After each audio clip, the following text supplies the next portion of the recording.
Bismillahirrahmanirrahim. Assalamualaikum warahmatullahi wabarakatuh. Kali ini saya akan cakap summary of chapter 6 iaitu structure analysis. Baik. Jadi chapter yang pertama adalah simple trust. Apa itu simple trust?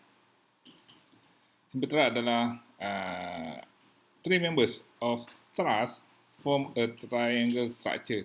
Jadi members ni ataupun kita panggil frame, okay, kalau kita ada 3 members yang membentukkan satu structure yang bentuk segitiga seperti dalam gambar raja, ini yang kita panggil sebagai simple truss. Jadi satu bentuk segitiga yang mengandungi 3 members. Jadi seterusnya kalau kita sebut planar truss, okay, jadi dia adalah combination of a few simple truss, okay, in 2D. Jadi sebenarnya truss ni kalau kita tengok, dia adalah himpunan beberapa struktur segitiga. Okay, jadi satu segitiga tu mengandungi 3 member. Jadi combination of a few simple truss ni dia akan menghasilkan satu structure truss ataupun kerangka. Jadi kalau kita buat analisis, kita akan buat analisis dalam bentuk 2D. Jadi ataupun dalam XY plane. Jadi ini yang kita panggil sebagai planar truss.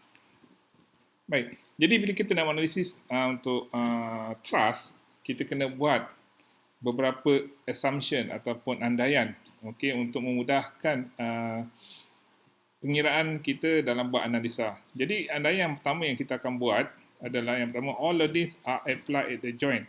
Jadi kalau kita tengok pada gambar raja yang diberi, loading ataupun daya eksternal yang dikenakan pada truss tersebut dikenakan pada joint. Seperti contoh kita tak pada joint A, joint B, joint C, joint D, kita kenakan external forces. Okay? Jadi kita tak kenakan daya tu pada bahagian tengah members tu. Kita kenakan pada joint, titik joint.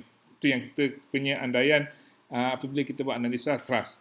Jadi ini andaian yang pertama. Andaian yang kedua adalah the members are joined together by smooth pin. Jadi sebenarnya kalau kita tengok in reality, truss ni sebenarnya dia sama ada kita fit dengan welding ataupun kita pakai board. Okay? Jadi, tapi bila kita buat analisa, kita buat pengiraan, kita kena assume yang joint ni adalah smooth pin. Jadi makna smooth pin maknanya sebenarnya reaction antara satu truss dengan satu truss adalah reaction terhadap pasi S dan juga pasi Y. Jadi kalau kita pin ni, dia boleh berpusing, mana tiada reaction moment yang dihasilkan pada member of truss. Jadi itu yang kita masukkan smooth pin. Jadi tiada reaction moment, cuma dia akan ada reaction pada S dan juga Y. Jadi bila kita sebut dia sebagai smooth pin, kita boleh dapatkan yang each truss member are add as two force member. Jadi kalau kita tengok, okay, pada satu truss, contohnya pada joint A dan joint B, jadi daya-daya hanya akan ditindakkan pada titik A dan juga titik B saja. Bila dia kenakan daya pada titik A dan titik B saja, mana ini yang kita panggil two force member.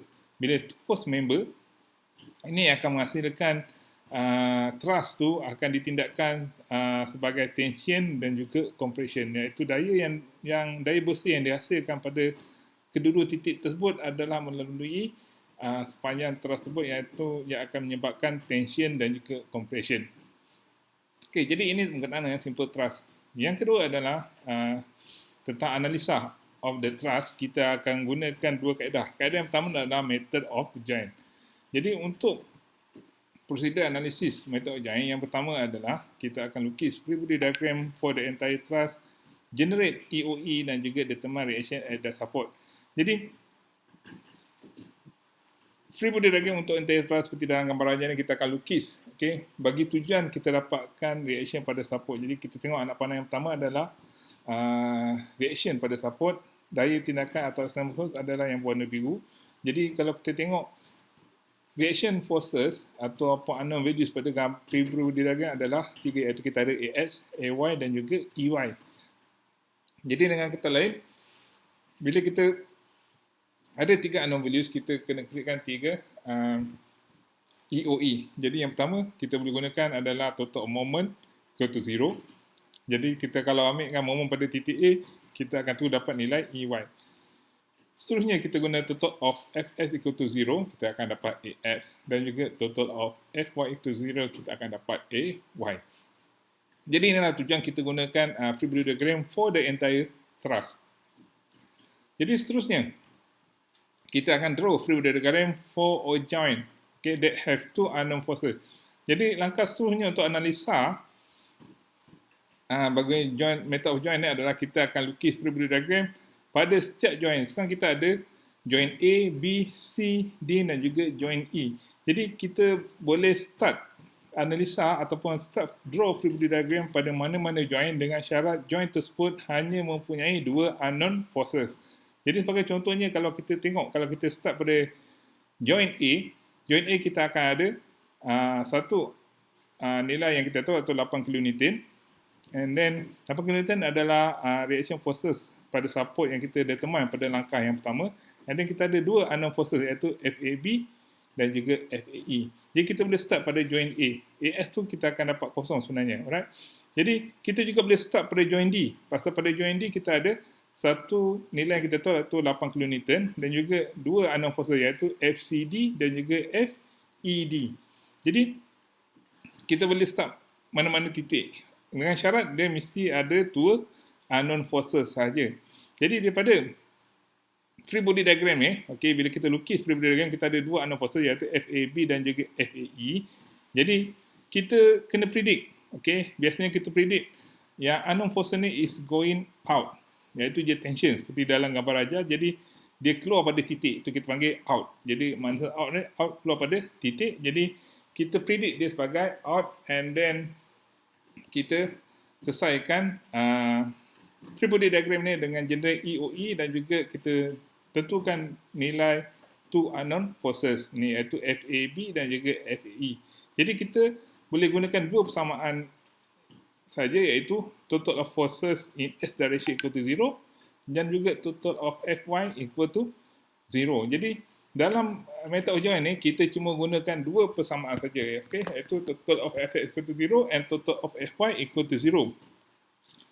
Pasal kita ada dua unknown value saja. Jadi daripada dua persamaan ni, bila kita selesaikan, kita akan dapat sebagai contohnya, okey, seperti di bawah. Jadi kita kalau dapat nilai unknown forces itu adalah positif, alright, jadi mana prediction kita adalah betul. Okey, dengan kata lain, dia adalah tension. Alright. Jadi bila dia keluar pada titik atau the arrow tu out of the joint, makna dia adalah tension. Sekiranya jawapan yang kita peroleh adalah negatif, dengan kata lain maknanya arah daya tu dia masuk ke dalam titik ataupun in, jadi dia adalah compression. Jadi ni sebenarnya kenapa kita letakkan daya yang unknown values tu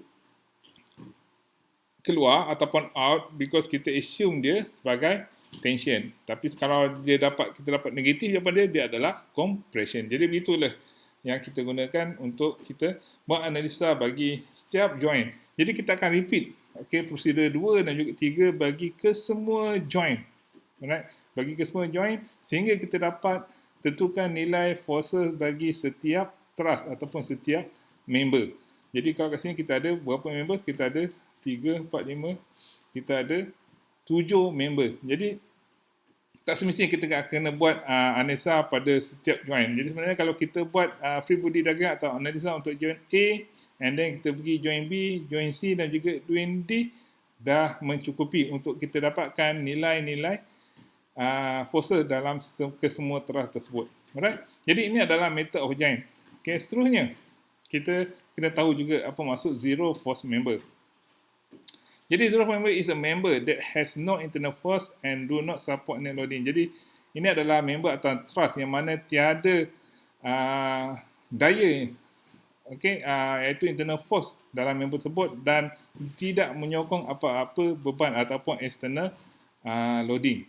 Jadi tujuan sebenarnya zero force member ni adalah untuk, okay, to increase stability of the structure during construction dan juga to provide added support when loading is changed. Right, jadi ini tujuan dia. Jadi sebenarnya zero force member ni tidak menghasilkan atau tidak dikenakan apa-apa beban ataupun daya. Right? Jadi keadaan yang mana kita nak tentukan zero force member ada dua. Jadi keadaan pertama adalah seperti dalam gambar rajah yang ditunjukkan. Jadi apakah condition dia? A joint has two non-collinear members. Jadi kalau kita tengok ada satu joint yang mempunyai dua member yang tidak disambungkan secara di atas satu garisan. Okey, seperti dalam gambar rajah iaitu joint A dan juga joint D. Jadi pada joint tersebut ada dua truss. And then no external force at the joint. Tidak ada daya luaran yang dikenakan pada joint tersebut. Jadi dengan dua keadaan begini, the two members are zero force member. Jadi bila fulfill keadaan ni, jadi mana member, okay, yang pertama pada joint A, member AF dan juga AB adalah zero force member. Dan juga pada joint D, member ED dan juga DC adalah zero force member. Jadi ini adalah keadaan yang pertama yang kita boleh kena pasti zero force member. Kondisi yang kedua untuk kena pasti zero force member adalah seperti dalam gambar raya ini, iaitu yang pertama kita akan tengok three members of truss form a joint. Jadi kalau kita tengok pada joint D dan joint C, okay, pada joint tersebut ada tiga truss ataupun tiga member pada joint tersebut. Alright. Seterusnya kita tengok two of the members are collinear. Jadi daripada tiga member tersebut, kalau dua member tu adalah dalam satu garisan lurus, tu kita panggil collinear. Jadi kita boleh nampak pada joint D, okay, member ED dan juga member DC dia adalah pada satu garisan. Pada joint C kita tengok member DC dan juga CB adalah pada satu garisan. Okay. Jadi seterusnya tiada external force pada joint tersebut dan barulah kita boleh katakan the third non-collinear member is zero force member, iaitu pada joint D member AD adalah zero force member dan pada joint C member AC adalah zero force member. Okay. Jadi ini adalah dua condition yang mana kita nak kena pastikan zero force member. Jadi kalau kita tengok condition pertama adalah joint yang mana dia mempunyai dua non-collinear members, dan condition kedua adalah joint yang mana dia mempunyai three members. Okay. Jadi kita kena faham dan juga kita kena ingat, okay, dua condition ini.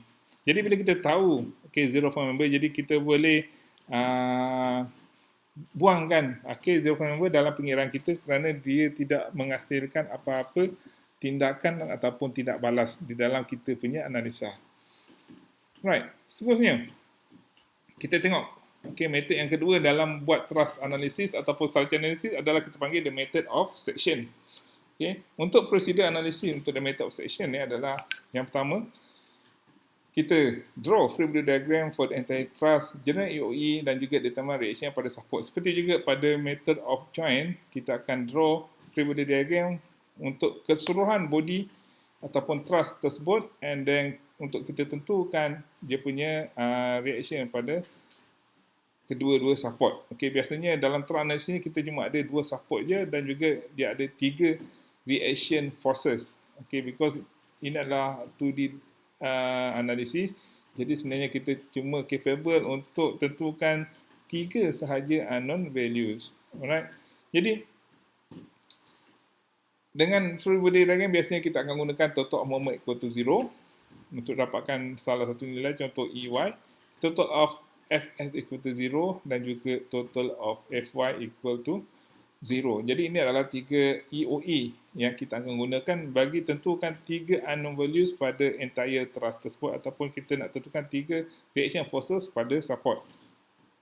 Seterusnya, ini yang kita panggil method of section yang mana kita cut the truss section. Alright. Jadi kat mana kita nak cut, kita kena tahu dia adalah according to the question yang mana kita perlu cut. Mana pandukan pada soalan yang dia beri, kat mana forces dalam truss yang kita nak kena tentukan, jadi kat situlah kita cut dia. Okay, jadi bila kita nak cut, maksimum adalah 3 members. Okay, 3 members saja yang kita boleh cut according to question. Kenapa 3 members? Because daripada 3 members ni kita akan ketahui ada 3 unknown values. Bila ada 3 unknown values, maknanya memang 3 saja nilai unknown values yang kita boleh selesaikan dalam 2D problem analysis. Because daripada 2D unknown probability kita boleh create cuma 3 EOE sahaja. Jadi that's why kita boleh cut 3 member sahaja. Okay.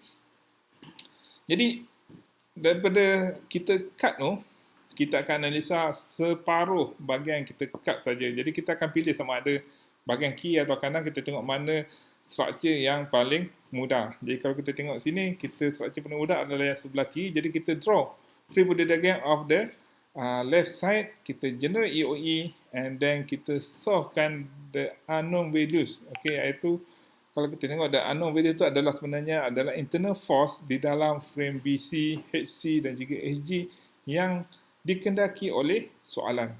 Okay, yang ditanya soalan, jadi that's why kita cut kat situ. Okay, jadi kita cut ni bukan kita cut suka-suka hati. Jadi kita kena cut, okay, berpandukan kepada soalan.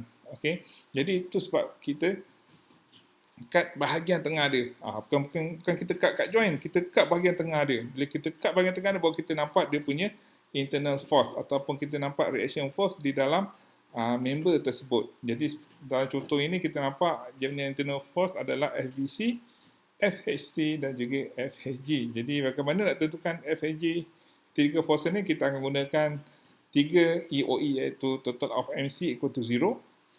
Jadi kita boleh dapat FHG, total of moment equal to 0 pada titik H, kita dapat FBC dan juga total of Fy equal to 0, kita akan dapat HBC. Jadi kalau kita tengok kat sini kan, kita gunakan dua persamaan moment equal to 0, iaitu moment pada titik C dan juga moment pada titik H. Kenapa kita pakai dua persamaan moment? Adalah kerana ini tips dia kan. Jadi bila kita gunakan dua total moment equal to 0, sebenarnya moment ni kita akan dapat terus jawapan bagi unknown value yang ketiga. Because dengan menggunakan total moment equal to 0, sebenarnya kita telah menghilangkan dua unknown values. Jadi sebab kelebihan kita menggunakan total moment equal to 0. Sebenarnya kita boleh pakai total of Fy equal to 0, total of Fy equal to 0 and total of moment equal to 0. Jadi tiga persamaan ni kita boleh pakai. Cuma langkah pengiraan tu akan panjang sedikit. Itu saja. Okay. Sebenarnya kita tengok chapter yang sebenarnya adalah tentang frame dimension. Okay. Sama juga dengan kaedah analisis yang sebelum ni, bila kita nak tahu apa itu frame dimension, jadi sebenarnya frame dimension ni adalah structure yang mempunyai at least one multi-force member. Jadi kalau kita tengok dalam truss, semua member dalam satu truss system tu dia adalah two force member. Dia ada daya pada dua titik saja. Itu adalah truss. Tapi bila frame dimension, adalah satu structure yang mana salah satu daripada member dia mesti mempunyai lebih ataupun multi-force member. Dia ada lebih daripada dua daya. Itu yang kita panggil multi-force member. Jadi kalau kita tengok frame tu adalah digunakan untuk support load dan generally stationary, iaitu dia tidak bergerak. Ini yang kita panggil frame. Dia guna untuk menanggung sesuatu beban. And then machine adalah satu sistem yang digunakan untuk mengubah kesan daya, dan biasanya dia mempunyai moving part, komponen-komponen yang bergerak.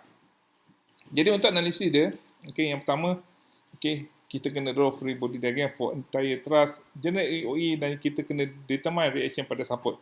Walau bagaimanapun, bagi frame machine, it may not necessary. Mungkin tidak ada perlukan kita buat free body diagram for the entire truss. Because kita tengok langkah yang kedua adalah kita disassemble all the members and draw free body diagram for each member. Jadi sebenarnya kita boleh terus diassemblekan, kita legaikan frame atau machine tu kepada komponen dia. Alright? Jadi kalau kita tengok gambar rajang dia beri, kita ada komponen GFE, kita ada komponen CDE dan juga kita ada komponen ataupun member ABC. Jadi kita ada tiga main members, atau main frame bagi frame yang ditunjukkan tersebut. Jadi kita boleh terus lukis free body diagram bagi setiap members atau setiap komponen. Alright, jadi ada tiga komponen utama. Jadi kita lukis free body diagram, kita kenal pasti dia punya action loading dia atau external force yang mana, dan kita kenal pasti dia punya internal loading dia. Okay, bila kita pisahkan dia punya internal loading tu, kita kena make sure bila at two quantity surface, dia mesti ada daya yang sama tapi pada arah yang berlawanan. Alright. Jadi bagi setiap free body diagram, bagi setiap koordinat kita kena analisa free body diagram dengan generate EOE dia dan kita solvekan the unknown values.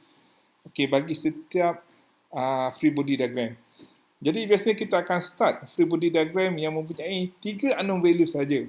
Okay, jadi kalau because maksimum unknown value kita boleh selesaikan adalah 3 saja. Jadi kita kena mulakan analisa kita daripada komponen yang mempunyai 3 unknown value saja. Jadi kalau kita tengok kat sini kita hanya boleh start daripada frame GFE. Okay, jadi kalau kita start daripada frame lain, kita tidak boleh selesaikan masalah ini. Jadi kita generate EOE, sort unknown values, and then kita selesaikan frame yang seterusnya sehingga kita dapat tentukan kesemua unknown values yang nak dikenal-pasti di dalam soalan. Okay, sebagai contoh di sini kita tengok kita akan gunakan total of moment equal to 0, and then yang soalan kedua pun kita pakai total of moment equal to 0, and soalan yang ketiga baru kita pakai total of fs equal to 0. Jadi kat sini pun kita tengok kita pakai ada dua persamaan total of moment equal to 0. Alright, jadi sebenarnya kita ada beberapa tips nak saya kongsikan di sini bila kita buat analisa tentang frame. Step yang pertama, okay, bagi mudahkan analisa of frame, kita kena identify two force member. Jadi kita kena pasti okay, two force member supaya kita mudahkan pengiraan kita. Tip yang kedua adalah, ini sangat penting, iaitu forces at contacting joint when they assemble must have same magnitude dan opposite length. Ini adalah prinsipal dia. Okay, jadi bila kita pisahkan dua members pada satu joint, okay, jadi pada setiap joint, pada setiap contacting point tu dia akan ada daya yang sama tapi arah yang berlawanan. Okay. So for a joint that having three member, it is advisable to draw free body diagram for the joint or pin itself. Jadi kalau kita tengok pada satu joint, contoh pada gambaran yang diberi pada joint C tu, pada joint C tu dia ada 3 member yang bergabung kat situ, iaitu member ABC, member EDC dan juga roller C. Jadi ada 3 komponen kat situ. Jadi it is advisable to draw free body diagram for that joint. Okay, yang kita tunjuk free body diagram for the pin or roller C. Okay. Jadi ini adalah kerana, okay, ini sebagai contoh yang saya dah berikan pada sebelum ni. Jadi sebenarnya pada joint C, jumlah daya pada joint C kalau kita campurkan dia akan equal to 0. Okay. Begitu pada joint-joint yang lain. Kalau kita joint E, dia cuma ada 2 member. Jadi bila ada 2 member, maknanya dia ada satu EX pada frame GFE, satu lagi EX pada frame CDE. Jadi kalau kita campurkan dua nilai komponen force ni, dia akan equal to 0. Tapi kalau kita tengok pada joint C, dia ada 3 member. Jadi maknanya reaction forces pada tiga member ni kalau dicampurkan mesti equal to 0. Okay, itu maksudnya. Alright. So the number of unknown values must not exceed the number of EOE. Okay, jadi ini kita kena ingat, okay, bagi setiap free body diagram dalam 2D analysis, maximum number of EOE adalah 3 saja. Okay. Jadi sama ada Fx equal to 0, Fy equal to 0, dan juga satu lagi moment equal to 0, ataupun 2 moment equal to 0, satu Fx equal to 0, ataupun 3 moment equal to 0. Jadi maksimum 3 saja unknown values yang kita boleh create. Okay, jadi dengan kata lain, makna bila ada 3, maksimum 3, makna kita boleh selesaikan 3 unknown values. Because kita boleh create maksimum 3 EOE. Alright, jadi kalau katakan kita ada 9 free body diagram, bermaksud kita boleh create, kalau kita ada 3 free body diagram, maknanya kita boleh create 9 EOE. Jadi bila kita create 9 EOE, maknanya kita boleh selesaikan 3 unknown values. Jadi itu prinsip dia. Dan yang terakhir adalah use, okay, total moment equal to 0 for the first or second EOE in order to get the direct answer. Jadi persamaan yang pertama kita mesti gunakan adalah total moment equal to 0. Because Bila kita gunakan tutup mengikuti zero, kita akan terus dapat jawapan, okey, dengan syarat bila kita gunakan tutup mengikuti zero, kita ambil momen yang mana dia menghilangkan terus dua unknown values. Bila dia menghilangkan dua unknown values, kita akan terus dapat jawapan untuk unknown values yang ketiga. Jadi itu tips bagi kita selesaikan tentang frame machine. Jadi dia ada pelbagai, okey, jadi dia agak strategis juga untuk selesaikan atau analisa tentang frame dan juga machine. Jadi kita kena perlu banyak latihan, okey, untuk kita faham prinsip-prinsip bagaimana kita untuk buat analisa frame dan juga machine. Yang paling penting kat sini adalah tentang free body diagram. Kita kena make sure free diagram kita adalah betul dengan arah anak panah dan juga kita punya daya sama ada positif ataupun negatif. Kita kena make sure kita tidak terkeliru dengan arah daya. Okey, itu saja. Terima kasih.